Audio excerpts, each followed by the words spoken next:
J, and I'm rocking with y'all rocking with me. And for this video, we're gonna be speaking on Orlando rapper Glock 9, the new paperwork that just hit my desk. Gotta be a little more careful. Just hit my desk of him snitching in the feds. Now you don't have to crash to get cash. There's an app called Free Cash, and all you have to do is shake some ass. But 2 years ago, Ola in my description. Now Glock 9, obviously from Orlando, was hit with crazy RICO charges. There was a gang war between his group, AFNF, and then Hot Boys group 438. Cuddum Reese was involved. Fucking Glock 9 allegedly went to Cuddum Reese's house, shot it up while Cuddum Reese's mom and sisters were inside. Like, he wasn't even there.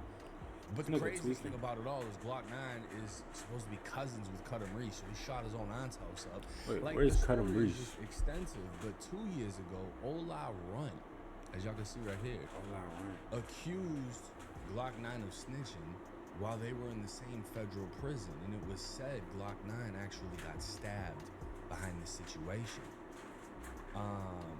Multiple shootings, multiple attempted murders, and I'm not the only person that's covered this situation.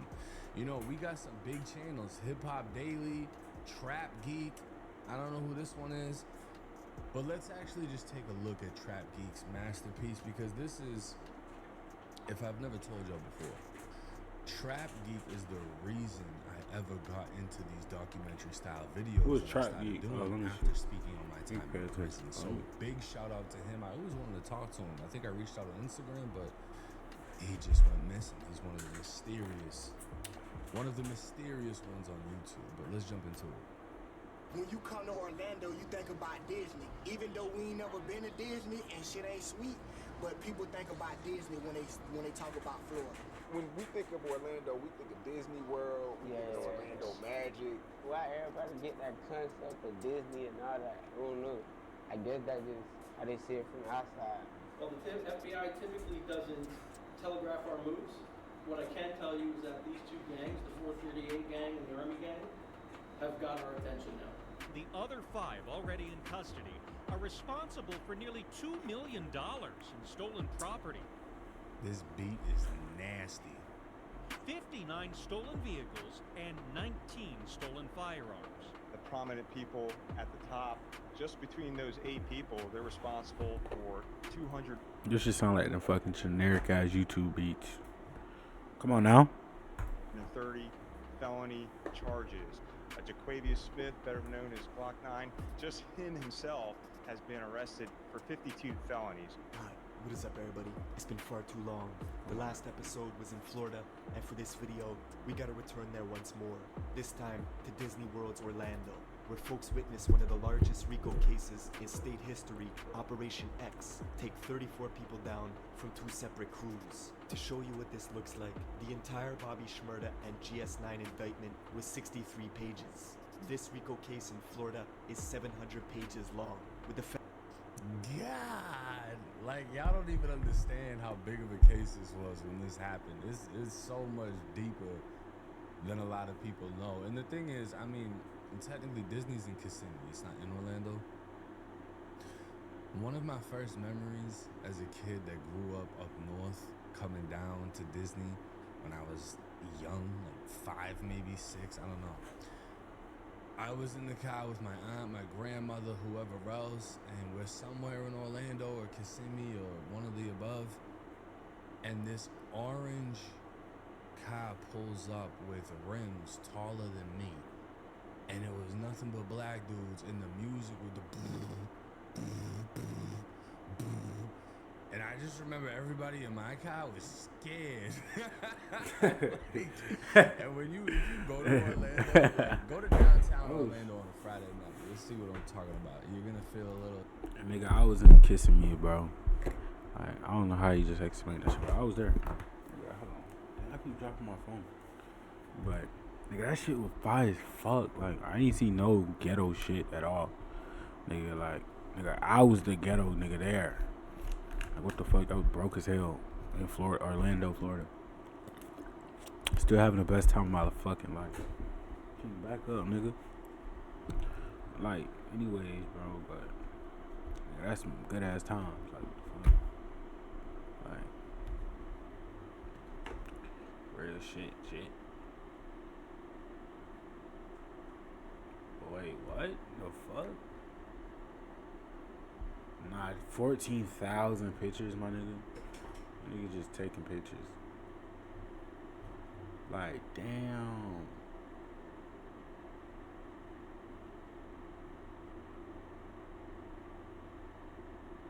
Nigga, are those condoms? Nah, that's crazy. Like, this shit is stuffed in a condom?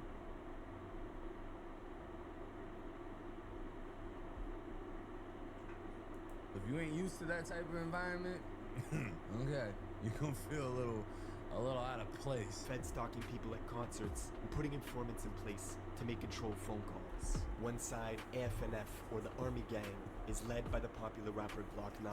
The face of the other side, 438, is well-known rapper Hot Boy. Both of them were good friends coming up in the industry together till it all went left, escalating into this year-long war that came crashing down quick, with folks hanging out the... Before this nigga Hot Boy, before Hot Boy got locked up, like his most recent lockup, this nigga was so hot, bro. Like every song came out was just hot. Like that shit was not a hot, but like that shit was just a banger, nigga. Like shit was heat, nigga. Fuck, shit was fire, nigga. I don't know what else to say. It was tough. It was, like, nigga, it was it. Like. I had that nigga on, I was smacking that nigga on my playlist every time. You couldn't miss. He just, I don't know, he had that shit. Like, he had that shit for real. But it's like when he got out, I was waiting for that nigga to just heat back up. He didn't really do it though. Like, I was kind of mad. I knew what that nigga had in him though. He could definitely do that shit. Like, that nigga, one of the last songs was with Kodak. That shit was so tough. I was like, damn. I knew this was like one of his last songs. I think he was on the run at that time, so I knew. I'm just like, yeah, it's wrapping up. Yeah. Finna turn itself in type shit. Like that shit lame. And then they just overplayed his ass. I think some Rico, bro, they overdid it. Windows of cars, wielding AK-47s in broad daylight, hitting daycares and memorials. The city saw 30 back-to-back shootings in 6 months, and it forced Orlando to bring in the MBI, or Metropolitan Bureau of Investigations, basically Florida's version of the FBI, who built this whole case using wiretaps, Instagram, and evidence they found on people's phones. Sometimes thousands of photos and videos that map out drug routes from Orlando to California, with folks taking trips back and forth, smuggling hundreds of thousands of dollars in suitcases, flying girls out separate to bring the product home, where they launder the profits through cars, guns, and show dogs. Glock 9, who signed a $2 million deal with Young Money and Birdman when he was only 18, now faces 52 charges, including frauding the government out of $10,000 through a series of PPP loan scams that got intercepted when he tried showing it off to his friends on Instagram. And when the news dropped of a pending RICO charge... Yo, Instagram is at the bottom of every fucking, like, RICO investigation. I swear to God. Like, Instagram just got, like, damn. Niggas just stop. You stop posting on fucking Instagram, nigga. Like, what the fuck? Like, everything don't gotta be on Instagram. Make a close friends or some shit. Feel me? Like, you wanted to show off. Like, I don't know. Actually, if you in the streets and you know how you getting this shit, don't be showing off, nigga. Come on now. You need to change your, like, image on. You want some, like, mysterious, rich gangbanger type shit. His once friend turned rival, Hot Boy, decided to go on the run, and then turned himself in, but then went on the run again after they revoked his bond. I love how I'm watching this. Like, I don't know all of this, but, you know, that's just the power of Track Geek. No, God, though. I forgot why I was even watching this. I'm watching this nigga. You jump in a video, and then all of a sudden you've been watched, like, 4 of them, right? But what I want to do is I want to take y'all over to the accusations. Obviously, y'all have got a brief history on who they are, the type of things they were doing. I want to get to the snitching accusations because it wasn't really a question when he first got picked up if he was snitching. Obviously, somebody was gonna, but no one Snitching? thought it would be him. And then these accusations came up. September 19th. You know how them niggas get about snitching. Atlanta rapper Ola Rump would take to Twitter with a surprising accusation saying, "Damn, Glock 9, you went out bad," followed by 2 rat emojis. This was enough for the fans and bystanders on the internet to take off with rumors and speculation as Orlando rapper Glock 9 was now accused of snitching. This was the same rapper who's been hit with a Florida RICO, tied to a gang war within Orlando, and allegedly shot up his own cousin's house for being in an opposite gang. But the craziest aspect of this new allegation isn't the actual allegation. It's the fact that Ola Runt is calling him out while both rappers are currently in the same federal prison. Ola Runt was arrested back in 2020. Why is he recording Phoenix, a video FBI takedown of 12 like, come on, man. Atlantis and murder. Glock plea agreement. So it was said that Ola Runt must have had the old plea where it said he agreed to cooperate, and he didn't have the new one that said he refused. Does that make sense? So because of that, they used the old plea against him. Some shit happened. He gets poked up, whatever. But the paperwork we now have tells a completely different story. Now, this is the official Orange County Clerk Court Records website. This is going to be every single case Glock 9 has ever caught, but we want to specifically focus on this one here. Now, we're just going to scroll down a little piece. October 27th, 2025, this transcript was filed with 99 pages. This is what we're going to get into. Now, this is a motion to suppress, and I'm going to be honest with y'all, this is my first time reading through it as well, so we're going to briefly skim, and if I skip it all, it's because it was just bullshit. So they bring up Glock 9's former lawyer as a witness. And there's a direct examination. Good afternoon, tell me your name. He's an attorney. And it's basically just going to talk about his background, what he does, what he did. Now, this is saying he was an attorney for Glock 9.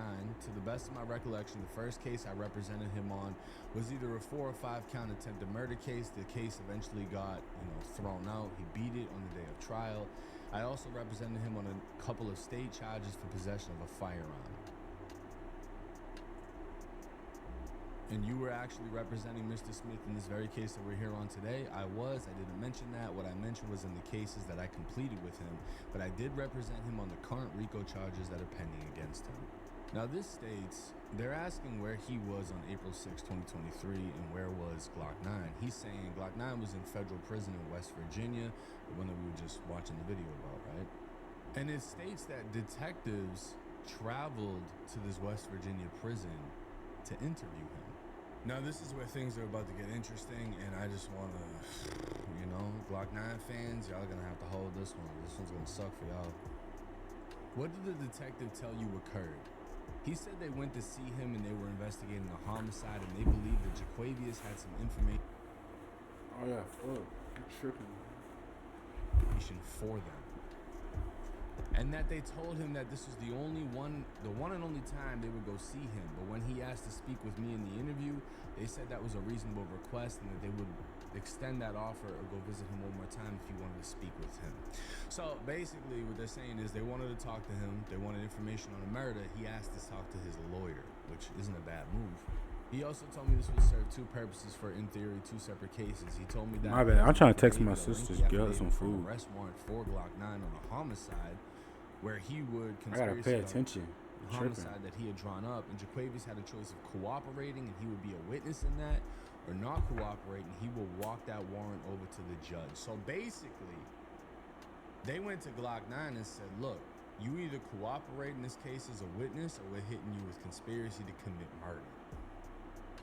Conspiracy to commit murder means he must have had something to do with the planning of this. So this is meaning he would be cooperating against his own people. Okay, so his lawyer is saying he's trying to negotiate the case to go away. Glock 9 will cooperate in the 4 murders Dexter Rents, Demetrius Cox, Dominique Aldridge, and Cordell Otwell. These are all 4 murder victims. And his lawyer saying, to the best of my memory, those are the names that he was providing and discussing. They asked the lawyer leading up to whatever. They asked the lawyer leading up, was there in fact a statement or a proffer that was given by Glock 9 subsequent to April 6th?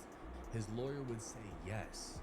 Now this would get further into Glock 9 didn't want to give a statement without his lawyer present.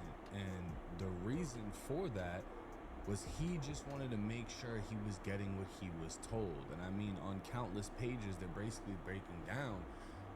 He's going to get immunity. He's not going to be charged with the murder. His lawyer's trying to get the RICO thrown out completely. Glock 9 is sitting down with the feds in a West Virginia prison. They're telling him they have a warrant for murder, an affidavit that they could turn into a warrant. They could sign it, they could charge him with murder, or he could cooperate. And he's saying, I'll cooperate, but I want my lawyer here so I know I am getting my end of the deal.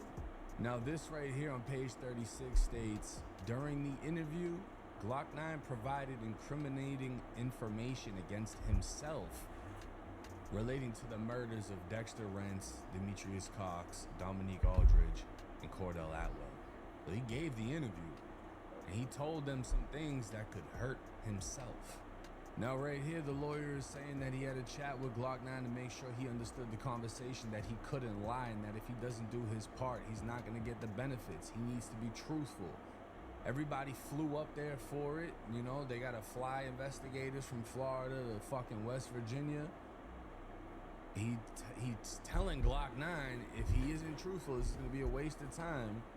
They made sure he understood. He acknowledged that he understood. They went in. We also, again, discussed what he was getting in terms of benefits in the case.